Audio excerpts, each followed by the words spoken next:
makikita po natin doon. Nasabi ron, ang taong matuwid, di niya bibiguin. So, pangatlong bagay, the assurance. Yung kasiguraduhan, yung katiyakan, hindi kanya bibiguin. Sabi ron, ang taong matuwid, di niya bibiguin. Hindi po nangako ang Diyos, God did not promise a problem-free life. Hindi siya nangako na pag tinanggap mo ko, pag ikaw sumampalataya sa akin, wala nang problema. Hindi niya pinangako yung walang problema mangyayari sa atin. Hindi niya pinangako na no tears, wala nang pag-iyak. Hindi niya pinangako na instant solution.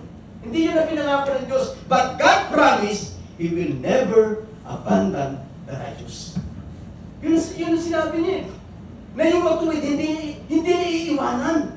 Yun ang pangako ng ating Panginoon. Kaya nga sabi sa Psalm 37 verse 5, commit your way to the Lord, trust in Him, and He will act. Kaya nga po yung righteous person, mga kapatid, keeps trusting kahit masakit. Hello? Di ba? Talaga magtitiwala ka kahit nasasaktan ka eh. Keep obeying kahit mahirap. Yan yung mga righteous people. Kahit mahirap, susunod talaga. Keeps believing kahit walang kasiguraduhan. Ano ba kayo? Yun po yung mga righteous. Talagang magtitiwala sa Panginoon yan. And God says, sabi ng Panginoon, I will not fail you.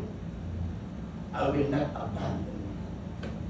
So yun po yung pangako ng ating Panginoon na panghawakan po natin lalo po sa araw-araw ng buhay natin at sa taong darating po para po sa akin. Hindi natin alam kung ano po mangyayari. Pero pangako ng ating Panginoon, I will not fail you.